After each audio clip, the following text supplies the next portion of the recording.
pues sí, me da mucho gusto, contento poder platicarles sobre lo que yo hago en el Hospital Infantil de México.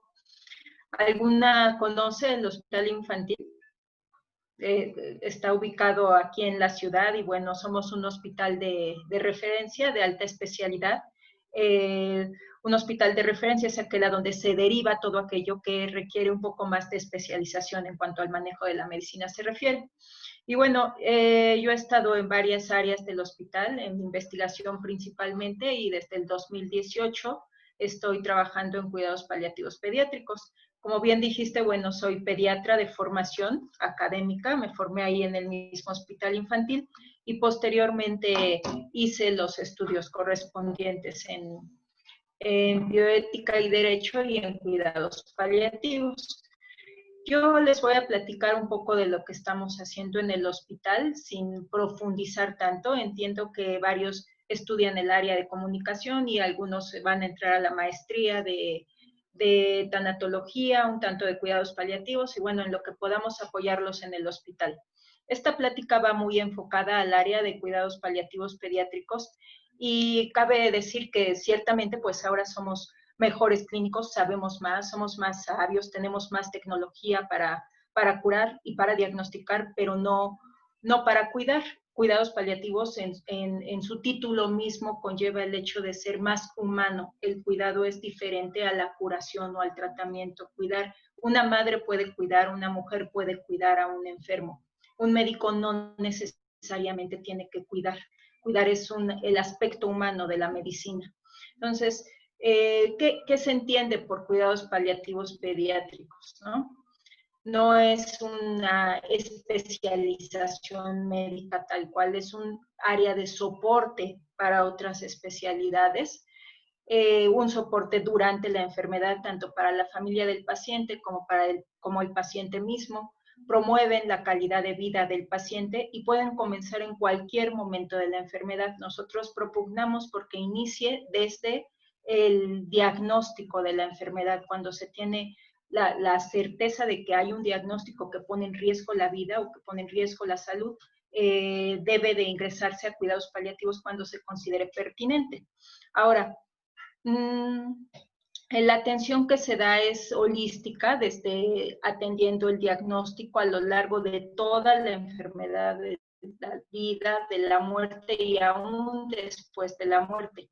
Nos hacemos cargo de varios aspectos, tanto físicos corporalmente hablando, emocionales, sociales, espirituales, y nos centramos prácticamente en la calidad de vida del binomio paciente y familia.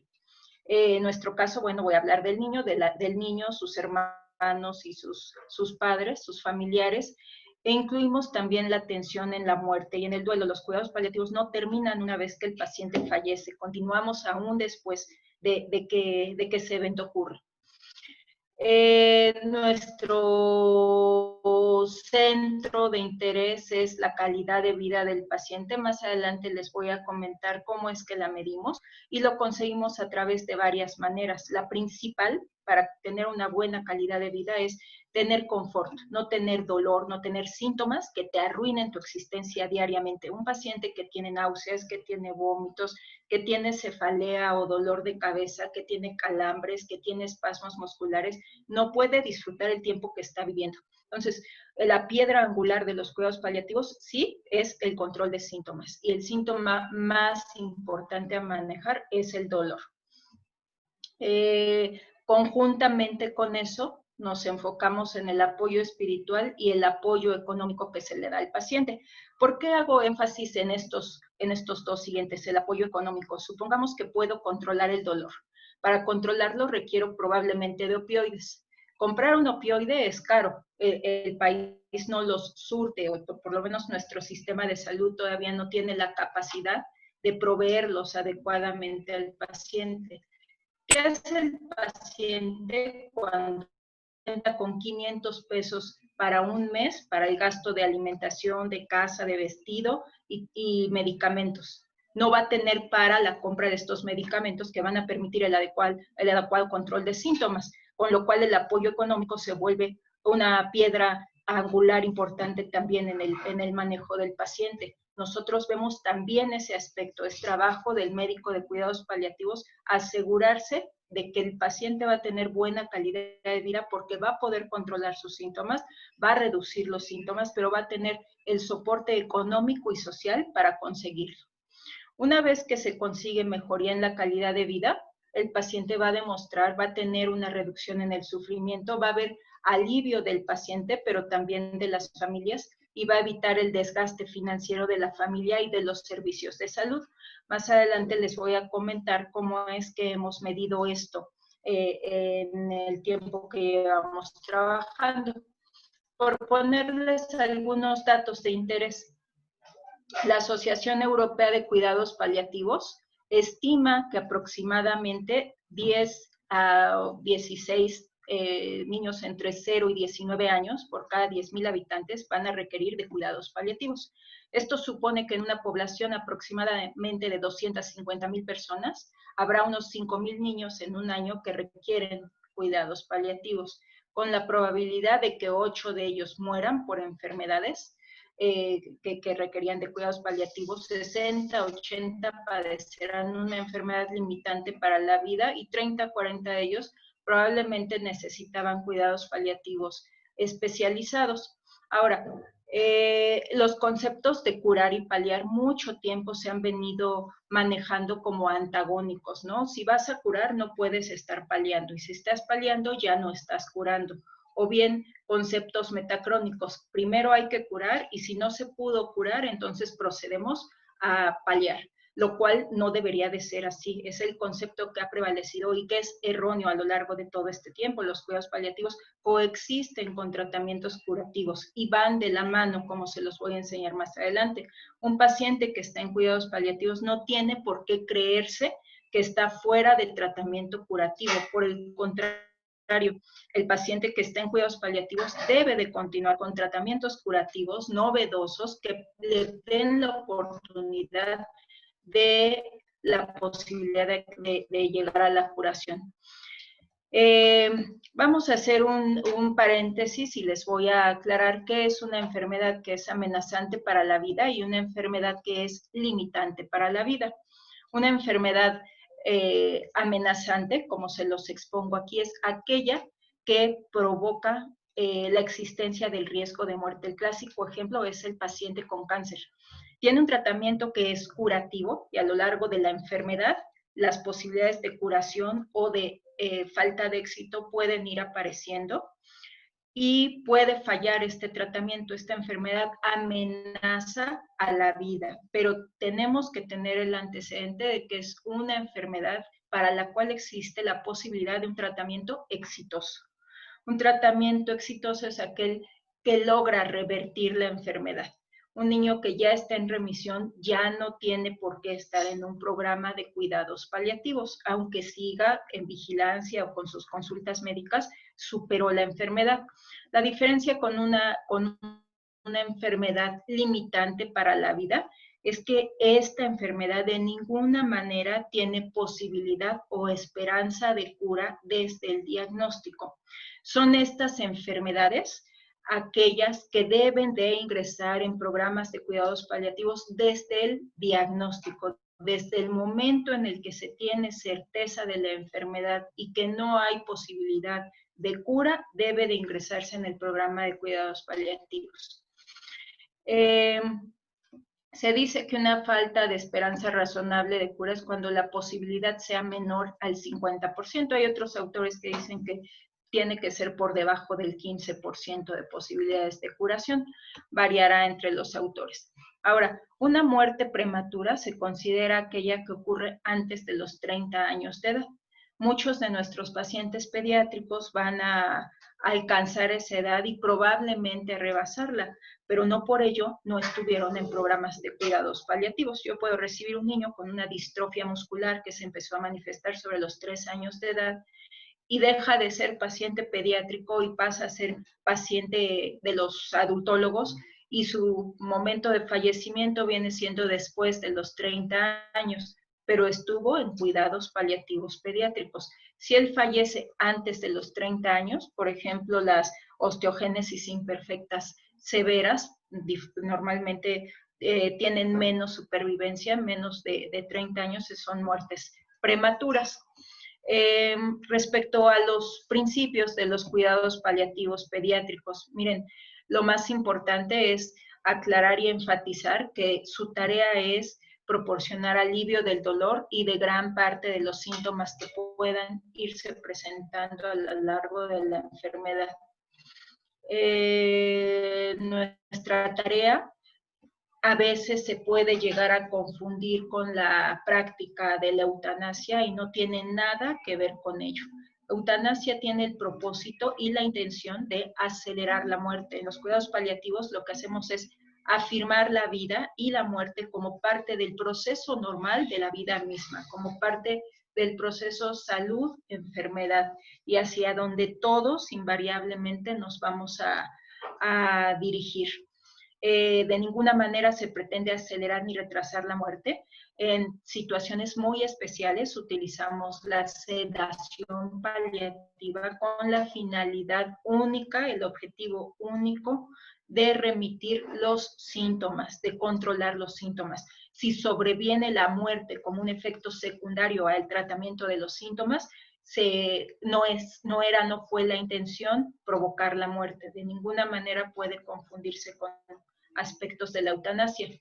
Integran aspectos espirituales y psicológicos tanto del cuidador como del paciente. Ustedes podrán, una vez que ya estén más empapados del tema, podrán escuchar hablar sobre la sobrecarga del cuidador.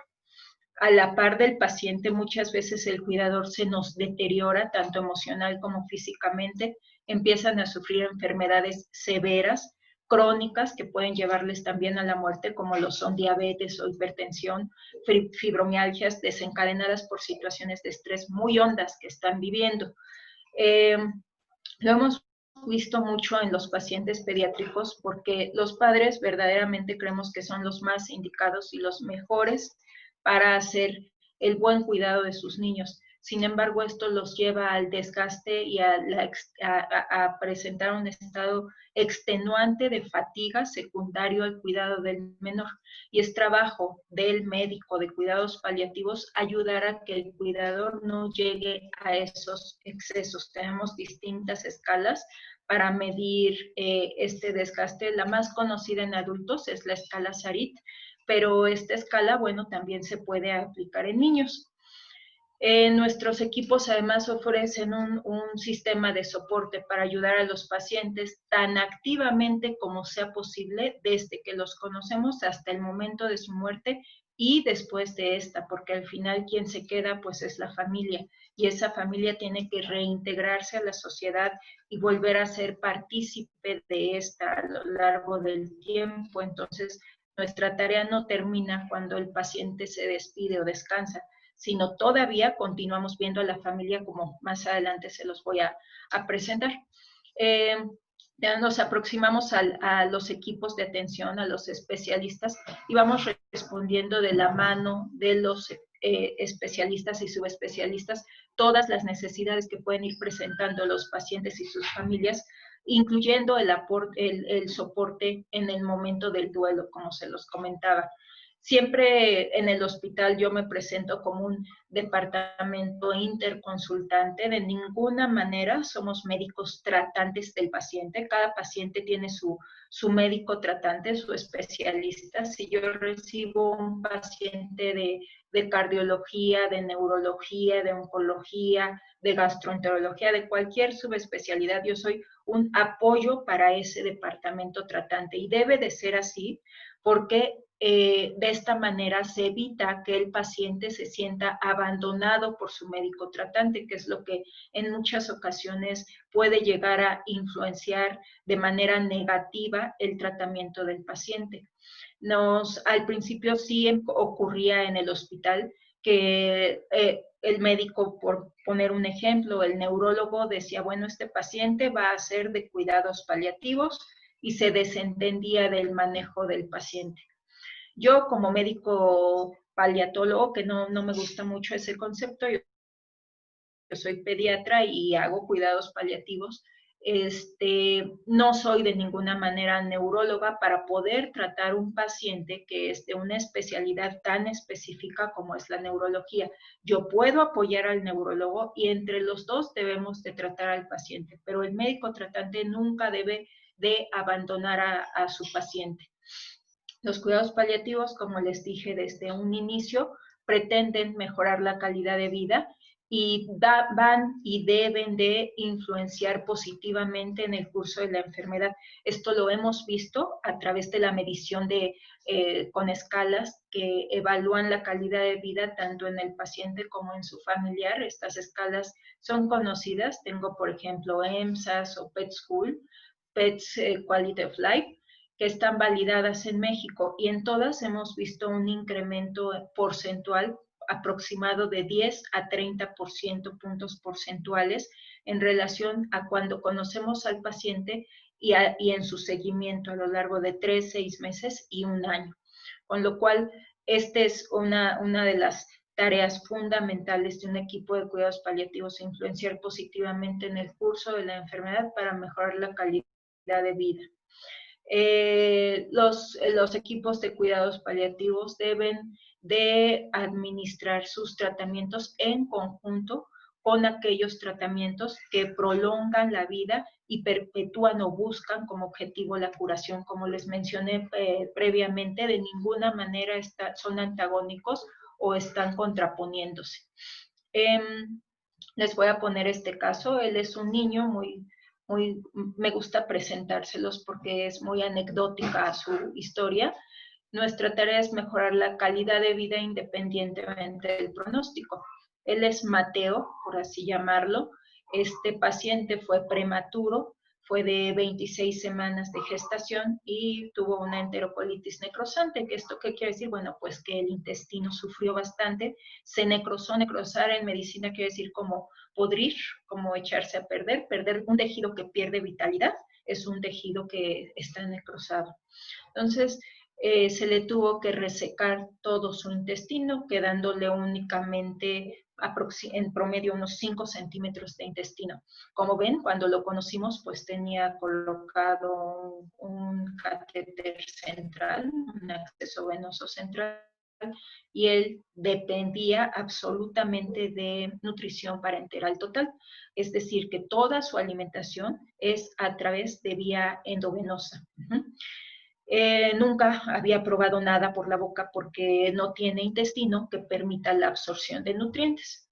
Cuando yo lo conocí fue porque, pues, me lo presentaron en el Comité de Bioética Hospitalaria y en este paciente en particular había dos opciones a elegir. Una, que viviera en el hospital, como muchos niños antes vivían en el hospital por periodos de 5, 6, 7 años, hasta que se acababan sus accesos venosos y los mataba una sepsis, o dejarlo ir a su casa a fallecer.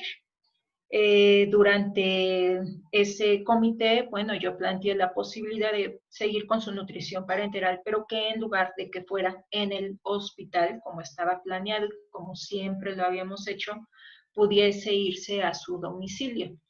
Lo planteé como una prueba piloto, no lo habíamos hecho nunca antes y de hecho en México está poco difundido este tipo de manejo. En países de primer mundo, por ejemplo Alemania, Países Bajos, Estados Unidos, sí se practica. En México no lo habíamos hecho con niños, yo desconozco si en adultos se haga, pero en niños no.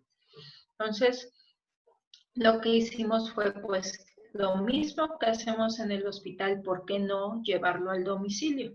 Las trabas eran quién lo va a visitar, quién lo va a vigilar, quién le va a hacer los cambios de nutrición parenteral, si no contábamos con toda esta infraestructura que tengo en el hospital como para llevarla al domicilio. Fueron muchos obstáculos que se nos iban poniendo, pero bueno, fue posible mandarlo a su casa, conseguimos pues por ser menor de 5 años, tiene el seguro popular, la nutrición parenteral, que es muy cara por medio privado, pero bueno, el Estado sí se la puede otorgar a él. Y nosotros en el equipo de cuidados paliativos hacemos visitas domiciliarias en la Ciudad de México. Entonces fue como empezamos a trabajarlo. Él, gracias a Dios, vivía cerca del hospital. en la delegación Cuauhtémoc, y vivir en una ciudad que tiene tantos accesos como lo es la Ciudad de México, pues nos permitió darle la oportunidad de mandarlo a su casa. Este es Mateo dentro del hospital, y este es Mateo, tiene actualmente 2 años y medio. Todavía depende de nutrición parenteral. Lo único que a él realmente lo puede llegar a salvar es un trasplante intestinal que no se hace en México y que a la larga tendría que hacerse en otro país, Alemania o Estados Unidos. Mi tarea no es ver si va a llegar o no al trasplante. Mi tarea es que el tiempo que él viva, como jefe de este departamento de cuidados paliativos, que el tiempo que él viva lo viva de calidad, y lo ha vivido de calidad. En estos 2 años y medio, casi 3 años, en octubre cumple los 3, nunca él sí, ha ingresado en 2 ocasiones por infección de ese catéter, 2 ocasiones que han ameritado ingresos de 2 semanas cada uno, y un solo, junto con 2 recambios de catéteres centrales ha tenido. Entonces ha sido muy exitosa su evolución, y es probable que él llegue a un trasplante intestinal y que pueda hacer una vida normal. No me parecería extraño, porque creo que la está haciendo. Ciertamente tiene sus limitaciones. Cada semana tiene que ir al hospital a la curación del catéter. Las nutriciones parenterales solamente las ocupa por la noche.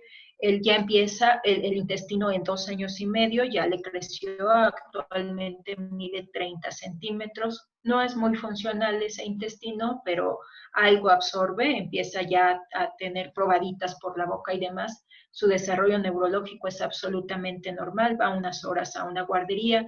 Como pueden ver, mejoramos la calidad de vida del paciente y de su familia, independientemente al pronóstico que tenía o que tiene todavía este niño Mateo. Es un pronóstico malo para la vida, ¿sí? A corto plazo, su vida depende de la nutrición parenteral y de que podamos aportarle el insumo.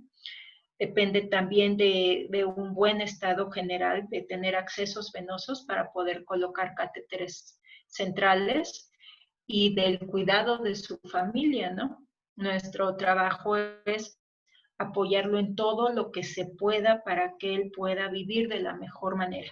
Proporcionarle bombas, bolsas, circuitos para hacer cambios de nutrición parenteral, equipo que verdaderamente es caro y que los padres no podrían tenerlo por sus propios medios, pero que por eso existen los equipos de cuidados paliativos y todas las demás personas que nos apoyan a nosotros.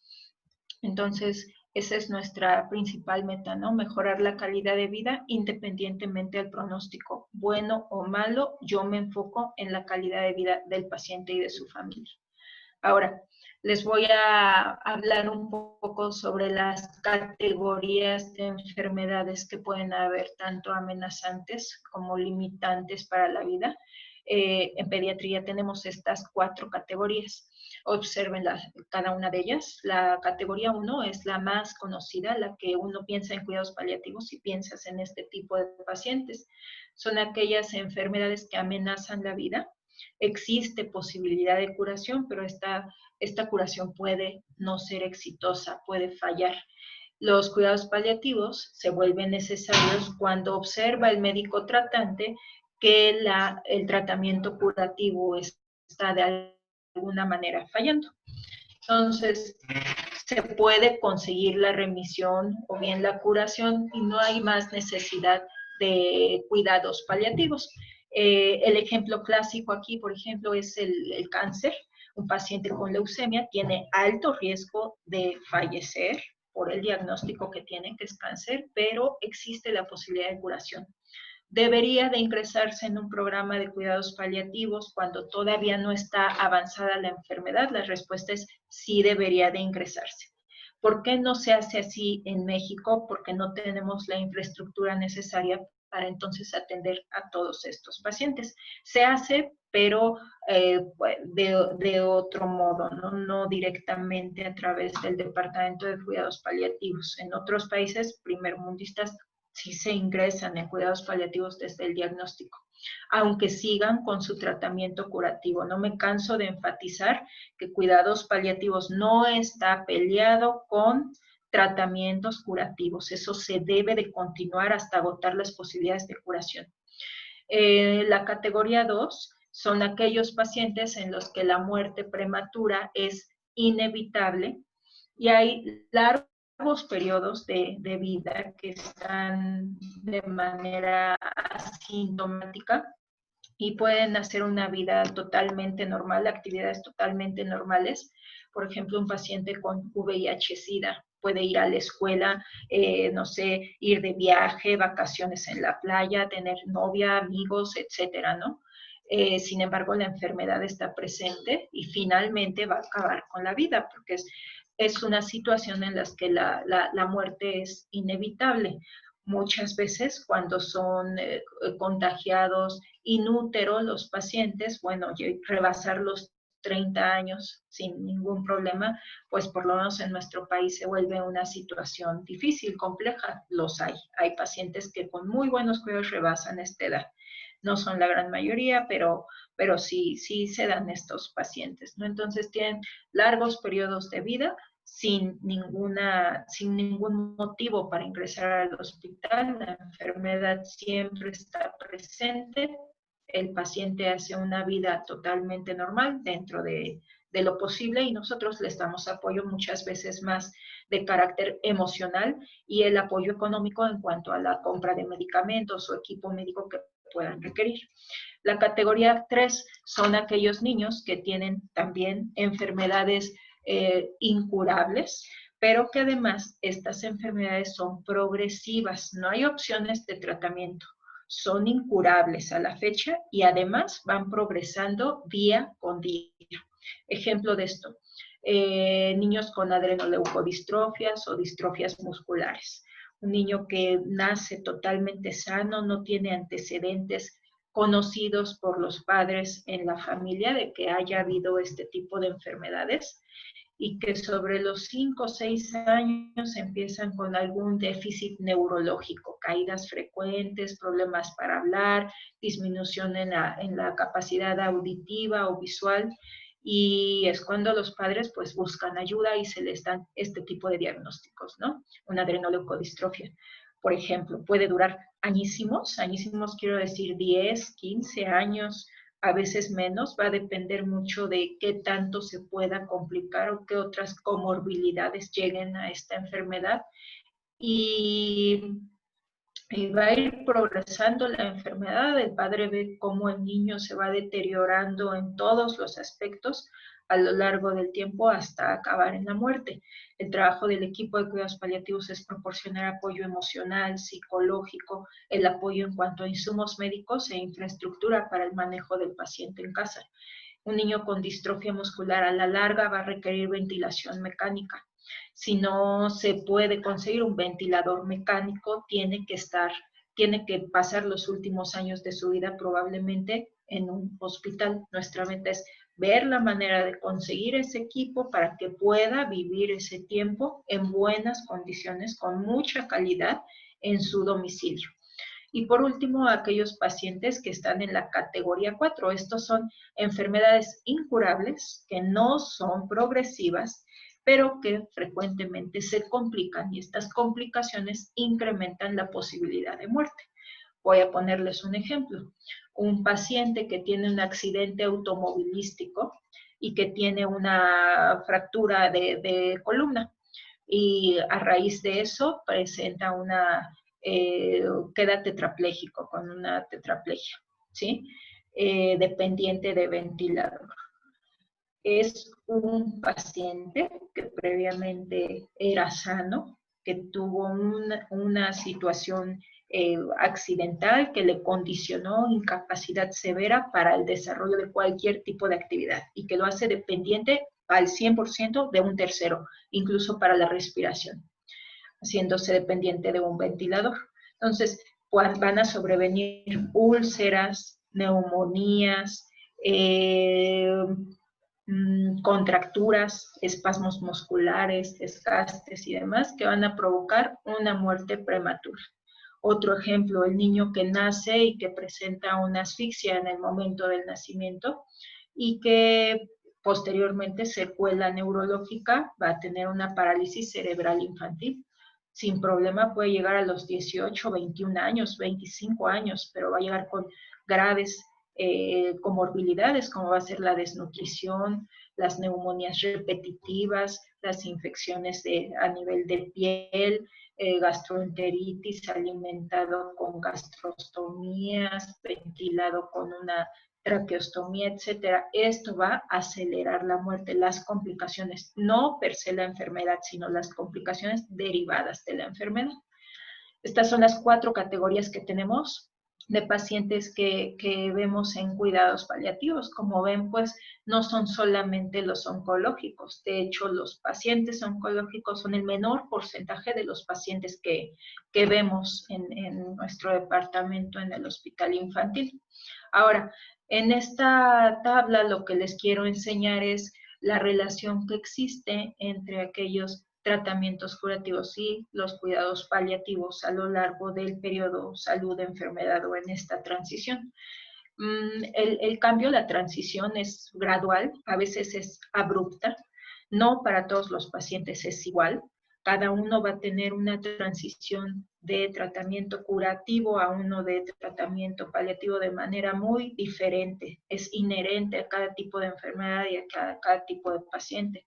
Observen en el primer gráfico como el color azul habla de tratamiento curativo y el otro, el color morado, el tratamiento paliativo. Y si ven, bueno, conforme van disminuyendo las opciones de tratamiento curativo, van incrementándose las opciones de tratamiento paliativo, ¿no? Este es el ejemplo clásico que se suele poner.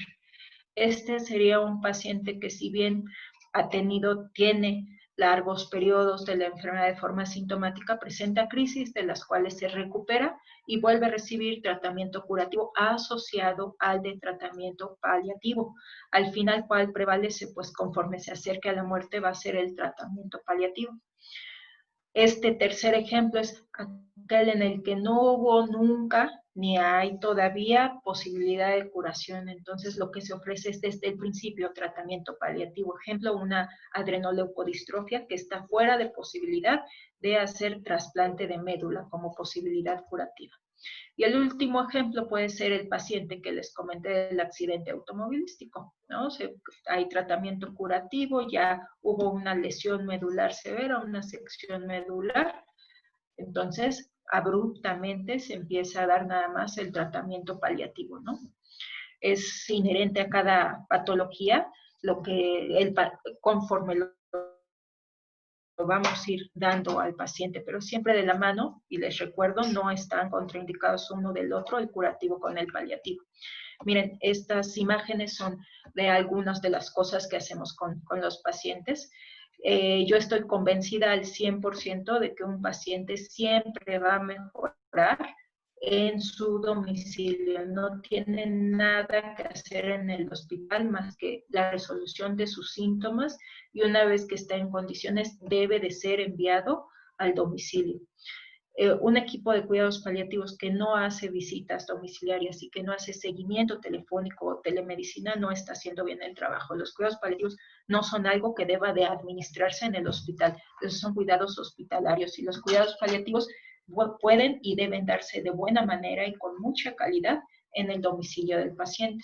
Oncológicos, neurológicos, Mateo, por ejemplo, el pacientito que les comenté previamente.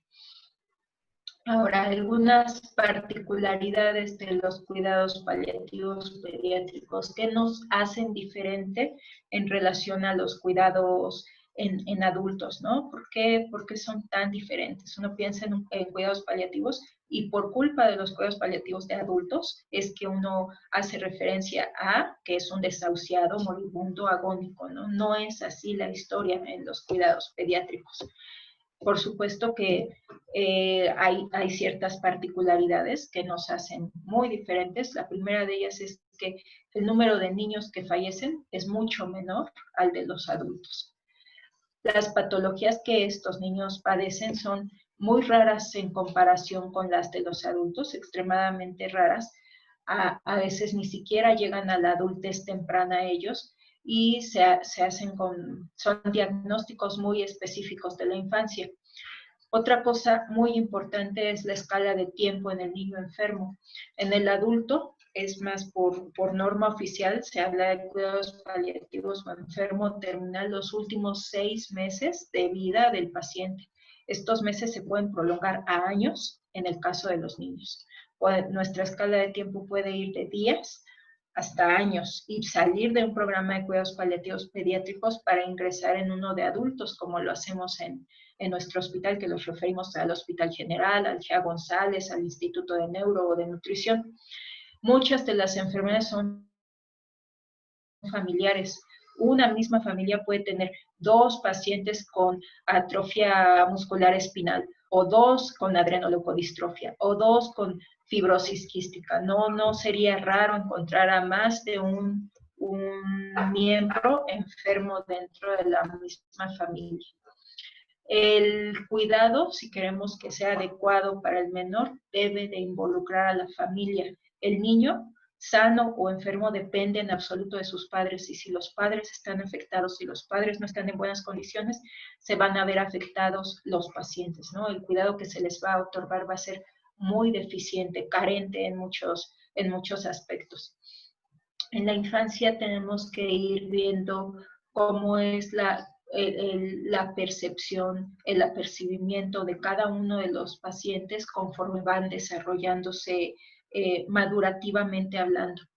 Ir explorando qué tan capaces son de tomar decisiones, de poder opinar en relación a sus manejos, qué tan menores maduros se van haciendo conforme la enfermedad se va presentando en sus vidas, ¿no?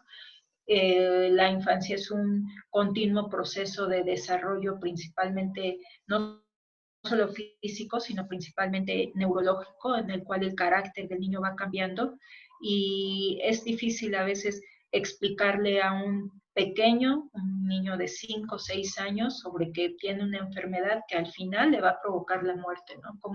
¿Cómo decírselo? Es tarea que debe de profundizarse un poco más, pero nos vamos dando cuenta que la enfermedad pues les ayuda a madurar más rápidamente en relación al entendimiento que puedan tener sobre su propia enfermedad.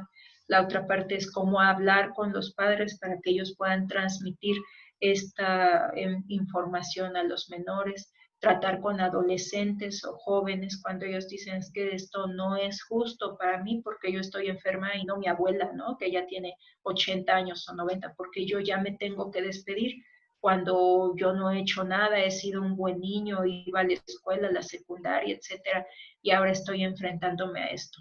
Eso es una característica muy particular de los cuidados en pediatría. La educación y el juego no pueden quedar aparte, ¿no? El niño sigue creciendo y seguimos apostándole a un individuo valioso para la sociedad. La educación, aún estando en el hospital, no la podemos dejar de lado.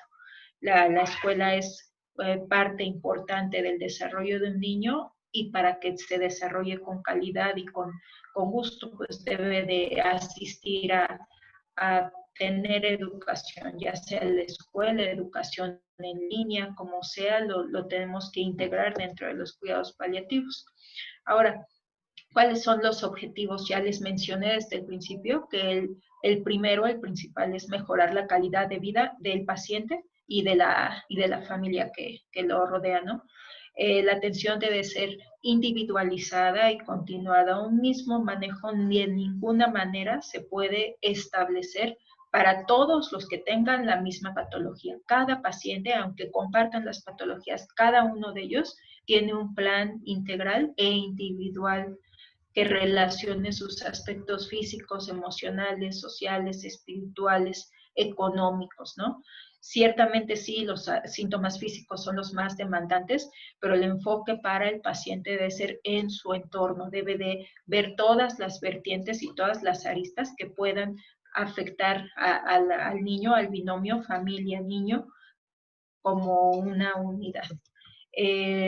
También vemos al resto de la familia. Normalmente los hermanos son los grandes olvidados. Tenemos pacientes que no se han criado con sus padres, que están verdaderamente abandonados con los abuelos, con los tíos o con algún vecino, y que los padres se sienten, desarrollan algo de culpa porque se han enfocado los últimos meses o años a uno de los hijos y han descuidado a todos los demás, ¿no? Y al final que se muera ese hijo al que le dedicaron los últimos años y descuidaron a todos los demás es una culpa muy, muy grande que debemos de trabajar con ellos desde antes de que ocurra. Los hermanos, nadie piensa en ellos y en realidad pues son los compañeros de los pacientes a lo largo de toda su infancia. Nos ha tocado en muchas ocasiones que los niños no se quieren despedir de la familia y no descansan hasta que traemos al hermanito a que se despida del paciente, ¿no? Estos aspectos ya el médico lo trascienden. Es tarea del médico de cuidados paliativos vigilarlos y ayudar a que se desarrollen con plenitud. Otra cosa es la promoción de la autonomía y la dignidad del niño en las decisiones terapéuticas, sobre todo con los adolescentes. Más allá de los 10 años de edad, ellos ya empiezan a opinar sobre qué es lo que quieren en relación a su tratamiento, hasta dónde quieren continuar, qué es lo que quieren hacer, qué es lo qué tratamiento están dispuestos a tolerar, por qué ya quieren retirarse del tratamiento. Muchas veces en oncología, sobre todo, el oncólogo dice, sí, vamos por otra quimioterapia, una tercera línea de tratamiento, vamos por un segundo trasplante de médula, y es el adolescente el que dice, no, ya no más, ya no quiero. Y aunque los padres y el oncólogo y los médicos y todos digan que sí, hay que saber escuchar al menor, tomar en cuenta su opinión, convertirla en decisión en muchas ocasiones, y en ocasiones pues hasta con el riesgo de cometer un delito, ¿no? De ir por encima de la decisión de los padres, sobreponer la de un menor de edad que todavía no está en ejercicio de sus derechos, pero que hay que saberlos escuchar y darles su lugar, empezarlos a ser autónomos en la toma de sus decisiones. La actitud de este equipo en todo momento pues debe de ser una actitud rehabilitadora, activa, debe facilitarse en todo momento la permanencia en el hogar. Al hospital únicamente deben de ir para resolver las exacerbaciones de su enfermedad o para los tratamientos que sean necesarios para mejorar su calidad de vida. Si estamos en la fase todavía curativa de la enfermedad, debe de ir el paciente a recibir su tratamiento curativo, pero en lo más posible debe de ser enviado a su hogar. Si está terminando, lo hemos hecho en algunas ocasiones, sobre todo igual en pacientes oncológicos que reciben tratamientos después de trasplante de médula a largo plazo, los mandamos a su casa una semana, 2 semanas con el tratamiento hospitalario y después los reingresamos para hacer cambios de tratamiento, ¿no? Mientras tengamos la oportunidad de hacer un seguimiento vía telefónica, capacitar adecuadamente a los padres y las visitas domiciliarias, esto es viable. Hemos visto que mejora mucho su expectativa, su pronóstico y su calidad de vida dentro del ámbito familiar y social, mientras sea el más cercano. Es muy importante el ambiente o la atmósfera que creamos alrededor del paciente y del paciente junto con su familia. La relación que nosotros tenemos con el paciente y su familia debe de fortalecerse, debe de fundamentarse en la confianza mutua entre ambas partes, porque es a nosotros, los médicos de cuidados paliativos, a quienes se acerca el padre y el paciente mismo a buscar ayuda en muchas ocasiones antes que buscar a su médico tratante para la resolución inmediata de problemas o la resolución de dudas que pueden surgir. Por ejemplo, cuando el médico tratante propone una cirugía, ¿con quién va la familia a pedir apoyo, consejo o ayuda en la toma de decisiones? Pues con el médico de cuidados paliativos, porque tenemos una relación mucho más cercana como humanos que somos, más que como relación médico-paciente, es una relación de cuidado la que estamos tratando de desarrollar. Entonces esa atmósfera debe de ser de mucho respeto, pero de mucha confianza con los pacientes que están en este programa. Ciertamente, bueno, pues estamos muy preocupados los profesionales sanitarios por involucrarnos en esto de los cuidados paliativos poco a poco, pero lo estamos haciendo a nivel hospitalario y la verdad es que esto debe de trasladarse a nivel domiciliario. Esta imagen que les pongo aquí es de una niña que tiene 12 años, ella tiene distrofia muscular de Emery, se llama Ingrid. Ingrid vive en el Estado de México y como pueden ver, pues ella se ve una niña contenta, muy bien cuidada por su mamá, es incapaz de moverse de donde la ven sentada, no puede mover nada, todavía es capaz de hablar, depende de un ventilador. Para poderla haber enviado a su casa, necesitamos en ese momento una cama hospitalaria, un ventilador, un aspirador de secreciones, concentrador de oxígeno, una planta de luz, porque si se va la luz donde ella vive y se apaga el ventilador, ella como mucho soporta sin el respirador unos 40 minutos, ¿no? Se alimenta a través de una gastrostomía, tiene bolsas de alimentación, una bomba para administrar la alimentación. Como ven, pues el impactar en su cuidado, en su calidad de vida, requiere por detrás hay una fuerte red de apoyo psicológico y económico que permita que este niño pueda desarrollarse en su casa. Lo más fácil quizás sería decir quédate en el hospital, pero en esas condiciones como la ven ahorita, lleva 4 años en su domicilio. Entonces, debemos de seguir creciendo, pero no dentro del hospital. Nuestra red debe de formarse fuera del hospital, permitir que el primero, segundo y tercer nivel de atención puedan dar la atención, pero como se debe, ¿no? Que la unidad sea el paciente y que se pueda administrar de tercer nivel al domicilio y de primer nivel al domicilio, que es lo que en el hospital estamos haciendo. Desarrollamos desde el 2016 un modelo de atención colaborativo entre los 3 niveles de atención. Nosotros como tercer nivel tenemos los especialistas, los hospitales de segundo nivel y los centros de salud IDIF de la República, ¿no? Para hacer las visitas domiciliarias en conjunto con nosotros. Hemos visto que es factible y que es posible con los recursos existentes y la infraestructura que ya tiene implementado la Secretaría de Salud para la atención de estos pacientes.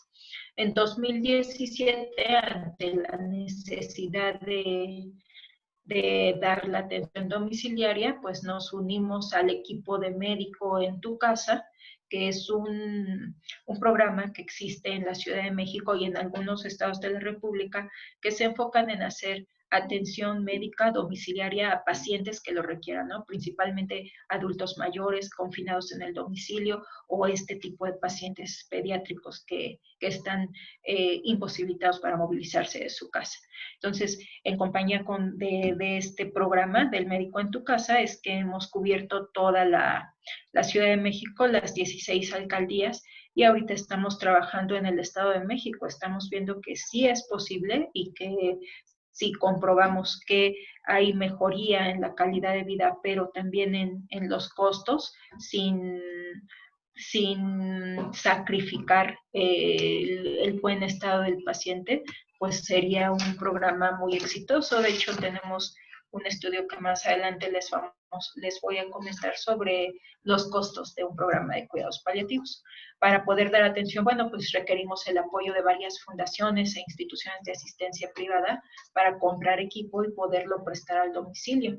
Yo no puedo mandar a un niño a su domicilio si no tiene lo mínimo necesario, ¿no? Si requiere oxígeno, pues que tenga un concentrador, porque no tiene por qué tener para alquilarlo o comprarlo. Un concentrador está actualmente en promedio unos 20,000 pesos y su alquiler en unos 5,000 mensuales, ¿no? Lo mismo un tanque de oxígeno. Entonces, si yo promuevo la atención domiciliaria, debo de primero verificar que sea viable esa atención y que el equipo lo pueda tener en su domicilio. Miren, estas son algunas de las fundaciones que nos ayudan. para hacer realidad estos cuidados paliativos en el domicilio, Viviendo tu Sueño, Juntos para el Bienestar de Niños con Cáncer, etcétera. Muchas de ellas enfocadas en patologías muy específicas, ¿no? Varias de ellas específicamente a niños con cáncer o cardiópatas o trasplantados o niños con VIH-Sida. Uno como médico de cuidados paliativos lo que debe hacer es buscar qué fundación me puede ayudar para que yo pueda ayudar a este paciente en específico. Puede no ser una, pueden ser un montón. Y esto va a impactar verdaderamente en la calidad de vida del paciente. Entonces, con esta ideología es que en el hospital infantil, quiero aclararles, nuestro hospital, no se los dije previamente, pero es la cuna de la pediatría en México y Latinoamérica. Fue aperturado en 1943 y bueno, pues parece muy extraño, pero es muy reciente la apertura de nuestro departamento, es en el 2018, y somos un departamento conformado por pediatra, enfermera, psicóloga, trabajadora social y tanatólogas. En este esquema les pongo un poquito cómo lo trabajamos con los padres.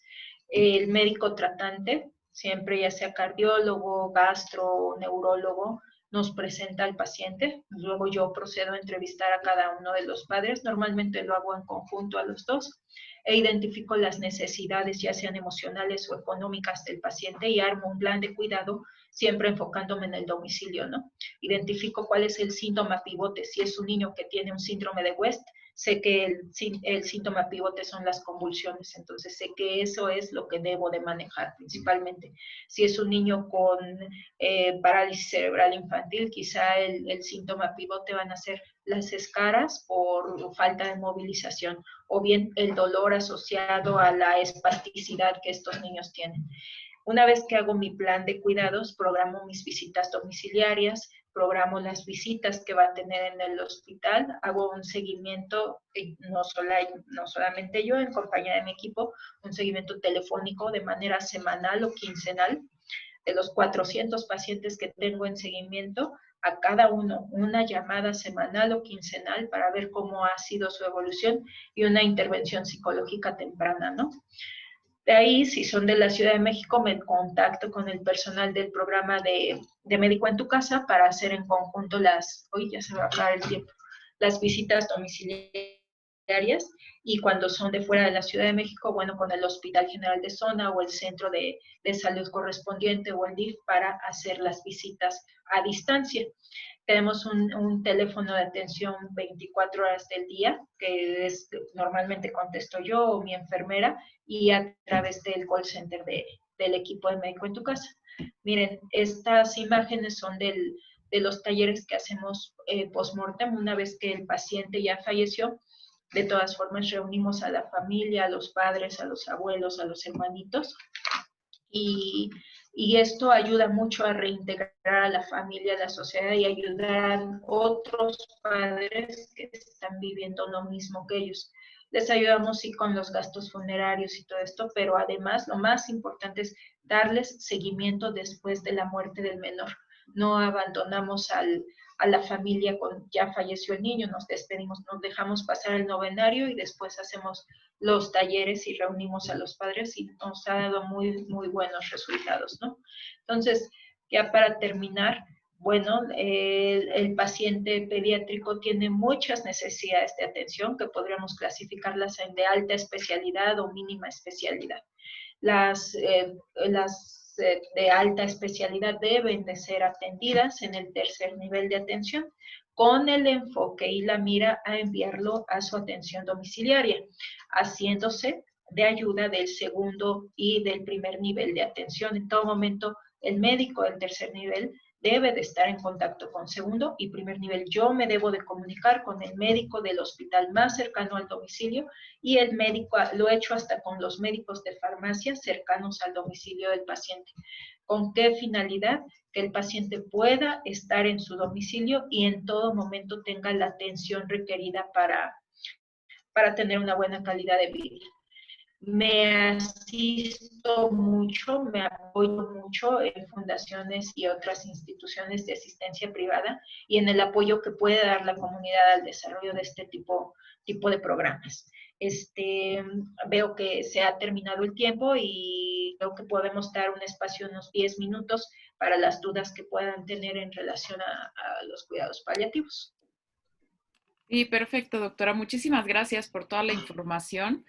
No sé si gustan seguir poniendo sus preguntas. A mí me hicieron llegar un par de preguntas, si nos pudieras ayudar por el momento. La primera pregunta dice, ¿qué barreras impiden un cuidado paliativo integral en los pacientes? Que te hayas topado con algunas barreras. Mira, el cuidado integral muchas veces en nuestra sociedad puede ser el aspecto económico, ¿no? Que el paciente pueda irse a su domicilio y garantizar que va a tener un cuidado integral, que no va a tener sintomatología, que va a tener la alimentación adecuada, etcétera, implica que va a tener los insumos necesarios para recibir eso. Si el papá trabaja 24/7, la mamá tiene otros 3 niños que atender, ¿no? No está enfocada solamente en el menor y tienen un ingreso, un salario mínimo mensual, ¿cómo puedo yo garantizar que el paciente va a tener una buena calidad de vida? La primera barrera, pues, duele decirlo, pero sí muchas veces es la económica. La otra es la aceptación, cuando se les dan a los padres, sobre todo, falsas esperanzas en relación a la dinámica de la enfermedad.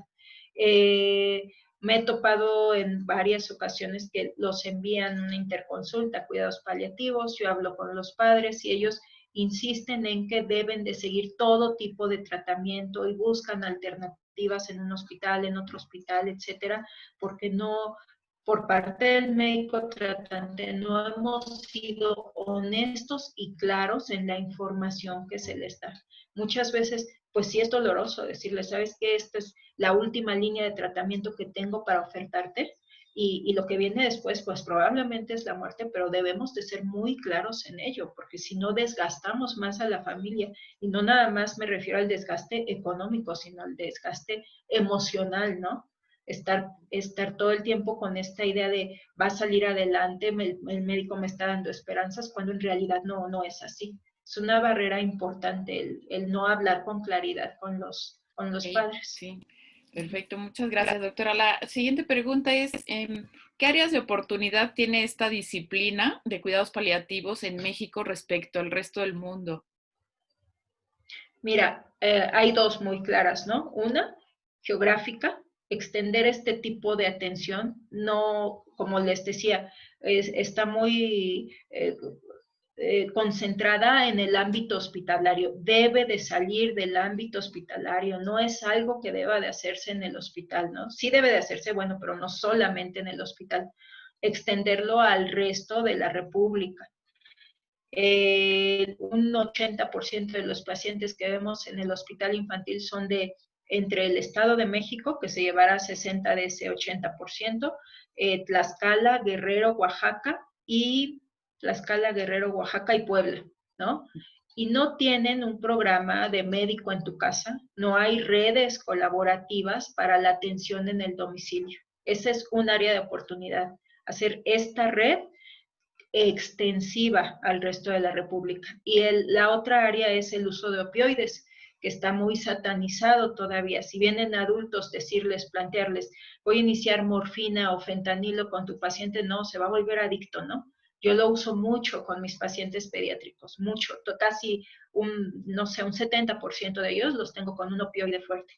Sabiéndolo manejar, no tiene por qué tener efectos adversos o todo esto que se ha ligado al uso de opioides, ¿no? Decir parches de fentanilo, ¿no? ¿Cómo crees si esa es la decadencia de otros países? ¿Cómo promueve su uso? Pues debe de promoverse, porque son los indicadores de actividad de cuidados paliativos, ¿no? Dos indicadores son muy importantes. El uso de opioides en México está por los suelos a nivel sanitario y más en pediatría. Debe de incrementarse, porque eso habla de que estamos haciendo cuidados paliativos. Y, el uso de redes, ¿no? ¿Y dónde está muriendo el niño? No me he topado con un solo padre, uno solo, así te lo digo, que cuando se les plantea que el niño va a fallecer, que va a entrar en una fase agónica, quiera morir en el hospital. Claro. Yo creo que un 95% dice, si es así, me lo quiero llevar a mi domicilio. Pero es tarea del médico paliatólogo hacer que pueda irse a su domicilio en las mejores condiciones, con todo lo que trasladar a un niño de cuidado hospitalario al domicilio implica, ¿no? Sí, no es de, pues lléveselo y ya, ¿no? Todo sí, lleva soluciones, ventilador, concentrador de oxígeno, todo eso que requiere. Sí, todo lo que nos has enseñado. Y ahorita que comentabas de estos estados que tienen esta carencia de estos programas, ¿lo ves como en un futuro cercano que cuenten con ellos? Sí, okay. Sí, pero es tarea nuestra. La Ciudad de México tiene muchas ventajas, ¿no? Un hospital grande tiene la gran ventaja de que puede llamar la atención, puede hacerse escuchar el INP, el Hospital Infantil. El INP es Instituto Nacional de Pediatría, también tiene un programa muy bonito de cuidados paliativos. Y bueno, es tarea nuestra probablemente difundirlo y crear las redes en el resto de la República, ¿no? Sí, está perfecto, porque sí da esperanza, ¿no? Que se vea ya en el futuro cercano y que todos los estados puedan contar con ¿no? Con este servicio. Sí, por decirlo así. Sí. Pues okay. Sí, es un servicio. Tenemos un par de preguntas más, doctora. La que sigue dice, ¿cuál recomendarías tú fuera una de las principales habilidades interpersonales, tales como comunicación, empatía, inteligencia emocional, que deba tener el especialista en cuidados paliativos pediátricos? Comunicación. Como es la primera y la fundamental, ¿no? Saber transmitir y generar confianza en la otra parte. La relación médico-paciente, su piedra angular es la confianza, pero la confianza solamente nace a través de la comunicación. Si yo mucho me encuentro contigo, mucho platico contigo, mucho te expongo mi pensamiento, mucho me expones tus dudas, tus necesidades, más confianza vamos a desarrollar entre nosotros, ¿no? De ninguna manera son consultas de 5 minutos, ¿no? Yo cuando abordo de primera vez a una familia, por lo menos 1 hora, yo creo que es el mínimo de tiempo. Hay veces que sí, 2 horas, ¿no? Porque empiezo desde cómo inició esta enfermedad, quiénes integran tu familia, qué apoyos tienes, qué apoyos emocionales, qué religión practicas, es involucrarme totalmente en cuál es tu dinámica, cuál es tu atmósfera, tu ambiente, qué es, cuál es, en dónde estás viviendo. Yo quiero ser parte de eso para ver cómo te puedo apoyar. Después de que entro yo como médico, entra mi trabajadora social y hace la entrevista sociodemográfica, ¿no? Pues sabemos desde cuántos focos tienes en la casa, cuántos cuartos, independientemente de la entrevista que haga el hospital, ¿no? Como trabajo social de cuidados paliativos necesito saber con qué cuento, económicamente hablando y socialmente hablando. Y luego le entra la psicóloga, ver qué recursos emocionales tiene esta familia para enfrentar esto a lo que se está viendo. Nadie está preparado para perder un hijo en ningún momento, es antinatura. Lo natural es que el hijo entierre al padre, no que los padres entierren a los hijos. Entonces, pensar en cuáles son los recursos que puede tener, con cuáles le puedo apoyar y yo como psicóloga, ¿qué le voy a ofrecer?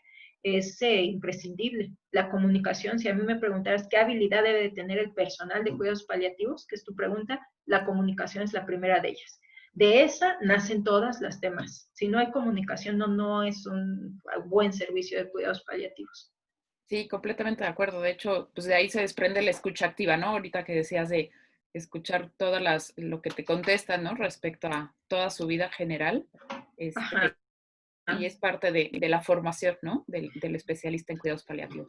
Ok, doctora, otra pregunta, sí, dice, ¿por cuánto tiempo aconsejas esta atención a familiares después de fallecido el paciente o de qué dependería el tiempo? Los damos 6 semanas. Mira, dejamos pasar, fallece el niño, enviamos una carta de despedida del hospital firmada por el director. Me he topado con gente que guarda esa carta y como que es parte de esto, ¿no? Es hacerlo sentir que tu niño fue especial para el hospital. No fue un niño más que llegó a enfermarse y morir en este hospital. hospital, fue especial. El director pensó en él y le envió una carta. Ese es el paso 1. Dejamos pasar el novenario. México es un país que todavía tiene mucha influencia religiosa, ¿no? Entonces, estos 9 días son importantes, 9, 15 días en los que lloran, hacen los rosarios, todo esto. Pasado ese tiempo, hacemos una primera llamada. Y claro, después de haberles dado el pésame y demás, una llamada de invitación a los grupos de postmortem. Estos grupos son presenciales. Durante la contingencia los hemos estado haciendo vía Zoom, igual que ahorita. Duran 6 semanas, cada fin de semana, por 6 semanas nos vamos juntando, 6 a 8 semanas. Se tratan muchos temas, principalmente la reconstrucción de la vida sin ese ser amado. Se hacen lecturas, una carta de deseos de qué es lo que me hubiera gustado decirle a la persona que perdí, etcétera. Son como trabajarlos emocionalmente, ¿no? Y después ya nos despedimos. Ellos pueden seguir integrándose a los grupos, pero siempre hay por lo menos 3 padres nuevos que perdieron a sus hijos. A estos grupos no nada más van los padres, van las abuelas, tías, hermanitas, como en la foto que te puse, pues los hermanos también perdieron a alguien, ¿no? No hay que olvidarlos. Y si detectamos ahora sí una patología del duelo, los referimos a psiquiatría, al hospital general. Si les hacemos hoja de referencia y si ya vemos que la depresión es importante, todos al perder un familiar pues caen en tristeza, en dolor, desesperación, depresión, pero cuando ya se convierte en patología requiere atención médica y es nuestro trabajo identificar esa patología y tratarla, ¿eh? Por eso yo digo, no se termina con ya se murió tu paciente, ya, vámonos, ¿no? No, eso no. Wow, la verdad es que es sorprendente, todo lo que comentas respecto a este cuidado, ¿no? Integral, que al final no lo sueltan, ¿no? Tenemos un par de comentarios más, doctora, no sé si nos regalarías otros minutitos. Sí. Perfecto. Silvia Jiménez pregunta, mayoritariamente el cuidador primario es la madre. ¿Hay algún tipo de apoyo emocional para ellas durante la enfermedad y después de la muerte de sus hijos? Sí. Como les decía, tratamos a la unidad como un binomio, es el paciente y sus padres, ¿no? La mamá casi siempre es la cuidadora y desgraciadamente las familias tienden a disgregarse y desintegrarse en el transcurso de la enfermedad. Suele ser que el papá huya, no se quiera quedar, las razones pues muchas veces son el tipo de crianza y cultura de nuestra sociedad, ¿no? Es proveedor, pero no es cuidador. Se desgasta mucho la mamá, entonces nuestra tarea es buscar quién puede apoyar en el cuidado de ese paciente. Estos lapsos de descanso se llaman.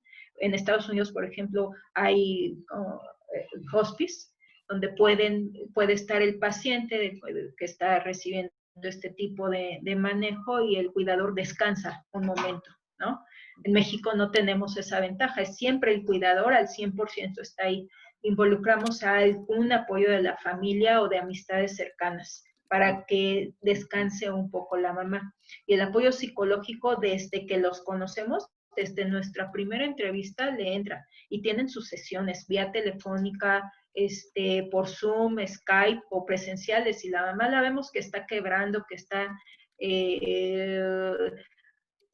con las llamadas que hacemos semanales o quincenales, detectamos inmediatamente que mamá puede ser que requiera ya atención psicológica y la mandamos traer al hospital y la psicóloga la ve. Cuando son de fuera de la ciudad, digamos Puebla, Tlaxcala, Guerrero, vía telefónica o videoconferencia, videollamada. Wow, sí, la verdad es que... Es súper importante el internet a estas alturas, ¿no? Con lo que hacemos se da así la atención. Sí, por supuesto, qué bueno. Y también inclusive hay veces que es hasta más sencillo también para quien recibe, ¿no? Esta ayuda para evitar traslados o algo. Por último, doctora, pregunta Jim, dice, ¿aceptan personas que desean colaborar con ustedes para el desarrollo de actividades, eventos o algo como voluntariado, no? Me imagino. Sí, de hecho, por ejemplo, han ido varias de psicología, de tanatología, de trabajo social, de enfermería, voluntariado, de economía. también tenemos estudiantes, ¿no? Dices, bueno, ¿y un economista qué hace ahí? Pues lo que no hace, ¿no? El costo-efectividad del tratamiento lo evalúa, porque eso también, en otra ocasión que me invites, pues les doy una charla sobre los costos de cuidados paliativos en hospital y en domicilio. Y van y hacen tanto servicio social como voluntariado, ¿eh? Hay una tanatóloga, dos tanatólogas, van lunes y miércoles, ¿no? Ahorita en la contingencia pues no están yendo, pero van y ya se enganchan con sus pacientes, les dan seguimiento y después de la muerte las siguen viendo ellas. Wow. Sí, ¿no? Sí, si quieren, digo, es un espacio chiquito, pero pues es voluntariado, ¿no? Sí, por supuesto, Sí. por supuesto. Yo creo que si pudieras dejar ahí algún correo en el que pudieran ponerse en contacto para concretar esta intención, Sí. sería bueno. No sé si quieras compartirnos algún correo o no los mandas, ¿no? El que te di, se los puedes compartir, no hay ningún problema. Es Ok, Jessipedia, con JSY, pedia@gmail.com. perfecto. Ahí para que se pongan en contacto. Silvia Jiménez manda el mensaje de muchas felicidades por su labor en esta área. Gracias, qué bueno que Y les gusta. sí, y pues agradezco muchísimo, doctora, la oportunidad de conocer de ti con tu experiencia y con tanta especialidad que tienes, ¿no? Con tanto estudio y más que otra cosa, con tanta tarea que has tenido, ¿no? Que Y que nos pues falta, ¿no? sí, sí, lamentablemente sí, quisiéramos decir que te quedaras sin, ¿no? Sin actividades pronto, porque eso hablaría de que nadie esté enfermo. Pero pues afortunadamente contamos con gente como tú, con tu especialidad y que además es todo este cuidado integral, ¿no? Que como dices, es en la parte de estar presente como un aliado, ¿no? Para la familia y Sí. cualquier miembro de ellos. Muchísimas gracias, Sol. También te das las gracias por esta gran labor, otro No, de nuestros gracias a ustedes por la estudiantes. invitación, ¿eh? Y muchas gracias, encantada. Nos veremos pronto y quiero comentarles a todos los demás que vamos a seguir con varias charlas justo de tanatología, cuidados paliativos, para que sigan nuestras redes de posgrados UCE por Facebook y que en realidad vayan viendo que más, pues justo como darlo a conocer, pero en un sentido de esta parte como humana, ¿no? Eh, vaya, de repente si uno lo escucha, tanatología que vaya, ya tiene algún tiempo, pero esta parte humana que sensibilizas tanto, doctora, te lo agradezco muchísimo. Sí, la tanatología va de la mano junto con la psicología y la medicina. Te digo, la medicina trata, sí, pero estamos olvidando el área humana de la medicina. El médico debe de saber cuidar. Yo insisto, la palabra cuidar es humana, ¿no? Una madre cuida a su bebé, un médico puede cuidar a su paciente, no nada más tratarlo, ¿sí? Ay, qué bueno, doctora. Pues más humanos como tú en este planeta necesitamos y en México, qué bueno que te tenemos aquí en México y en la ciudad. Así es. Muchas, Muchas gracias, Rebeca. gracias a ustedes. También, justo Christopher, excelente labor, doctora Aline, excelente, muchas gracias. Vero, muchas gracias por compartir sus conocimientos. Pues vaya, y seguiremos al pendiente. Cualquier cosa te compartiré más información y pues bueno, te hago llegar tu reconocimiento por esta charla otorgada a la universidad. Gracias, Jessica. Es un gusto para nosotros y esperemos vernos pronto.